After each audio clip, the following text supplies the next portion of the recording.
Yo, what's going on, YouTube? And welcome back to Goal Line Hockey. It's your boy, Kevin Forte, and we have some news on the NHL All Star Game here coming for 2022. It is in Viva Las Vegas, so we've got some details that were released earlier this week, so we're going to talk about that in today's video. So we're going to start off with some of the details that we got for this year's All-Star Game, and it's actually pretty exciting. So the layout is going to be a little bit different this year. So basically, we're going to have the All-Star Game, right, which all the players that were picked, that's all set up now. That's subject to change, obviously, with injuries, which we've already seen across the league with a couple of guys. But what's interesting is the skills competition. Now, there are going to be players this year at the skills competition that are not going to be playing in the All-Star Game. And there are a couple of those guys, which is going to make things a little bit interesting. For example, Matt Barzal, to defend his fastest skater title. He was not picked to be in the All-Star Game for the Islanders. That was given to defenseman Adam Pelech. But Matt Barzal will still be able to keep his title as the fastest skater. There were other guys, I'm just talking about Islanders that I know in particular, but Big Zdeno Chara, Big Z, was offered to go for the hardest shot. Again, he declined that, but a lot of those types of players around the league. You take your pick, there are plenty of those around. So this is part of the skills competition. So it's 5 players will try to hit a hand of 21 without going bust. Whoever does it in the least number of shots wins. There are a max of 6 rounds. Now, I'll show a picture of this for you guys throughout the video here, but this is pretty interesting. So it's embracing the whole Vegas theming, which I think is great. You have the 21 cards on the table, the 21 without going bust. I think that is great. And it's a great way to sell Vegas, and it's a great way to, let's be honest, it's kind of marketing and sales and advertisement for people to go to Vegas. So I think this is incredibly creative and is something we have never seen before.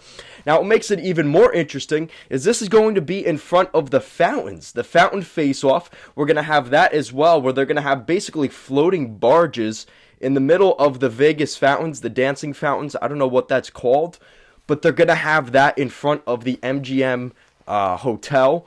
Again, creative, innovative. I'm in for this. And this is the kind of stuff that the NHL has been so, I don't want to say afraid to do, but they just didn't want to take that extra step.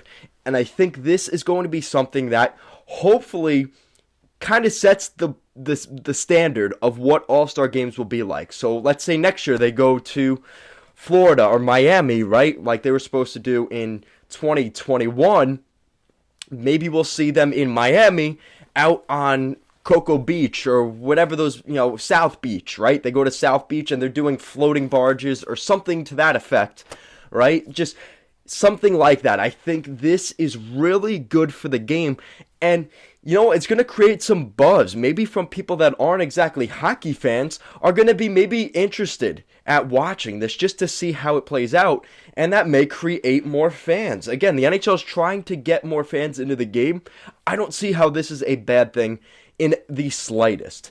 Now, we also got some news in terms of the All-Star Game rosters. So we have a bunch of guys, most All-Star appearances, and we have a bunch of fresh faces, their first time in the All-Star Game. And some of them may actually surprise you, but we'll get through those names. So the most All-Star appearances, obviously the first one being the Great 8, Alexander Ovechkin, quite fittingly, his 8th All-Star Game appearance, which is his number. Claude Giroux and Steven Stamkos each have gone to 7 games, respectively. Then you got guys like Gaudreau, McDavid, Matthews, Pavelski, Yossi, Vasilevsky, Bergeron, and you go through the rest of the list. So that's pretty cool. A bunch of guys returning to the All-Star Game.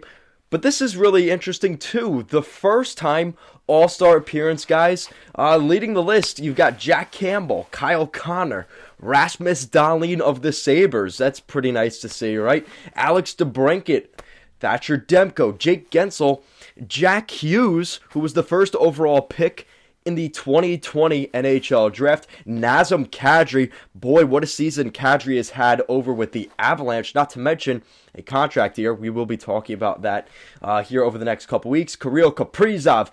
Interesting name here, Adrian Kempe of the Los Angeles Kings. No Kopitar, no Doughty. Jordan Kyrou of the St. Louis Blues. Again, no Tarasenko, no O'Reilly. Right? Pretty nice to see Kyrou, who, again, kind of like Kadri, having a very good season for his team. Cale Makar, this is his first All-Star game. Pretty exciting there. Timo Meier of the Sharks. Really nice to see him in that list. Adam Pelech of the Islanders. He's finally getting some love from the rest of the NHL other than the Islanders' Pelech posse. Very nice to see that. UC Saros, who is in the Vezina conversation for goaltender of the year. Mark Stone, the Vegas Golden Knights captain. This will be his first All-Star game, so pretty exciting there for Stoner. You got Nick Suzuki, a classically great player in Montreal, probably the face of the team moving forward. Great to see him in his first All-Star game. Cam Talbot of the Minnesota Wild. So you see two new faces from the Minnesota Wild this year in Kaprizov and Talbot. And probably the most exciting for me as a Ducks fan, seeing Troy Terry of the Anaheim Ducks. He went on that ripper, 15, 16 game goal streak or point streak. Incredible to see the success of Troy Terry this year.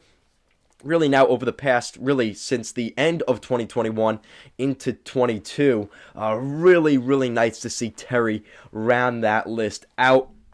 And that's kind of what we have right now for the All-Star Game. The All-Star Game is coming up very, very shortly. The All-Star break is coming, and a lot of teams are kind of getting ready now. So we're getting more of this information released. And I think, like I said, the details of this All-Star Game, it's perfect. And I think, honestly, if I wish I knew about this a little bit sooner, because truthfully, I'd probably want to go to this All-Star Game because it looks absolutely incredible. It's going to start, the festivities start this weekend. We have Friday, Saturday, and Sunday. We'll probably have some activities going on, and I know people are going to be very excited for this All-Star Game. This is the kind of stuff that, usually it gets kind of monotonous and old, but I think the NHL has something going on here, and I'm completely for it. So guys, that is it for today's video. Guys, make sure to check out our Instagram. Every day we post the latest schedule of the NHL for that night. So if you're interested, what's the schedule for tonight? Goal Line Hockey on Instagram. You check out our story. We've also posted on the Instagram account every day. So if you're interested in that, make sure to check us out down below. Guys, thank you so much for watching, and I will see you again next time.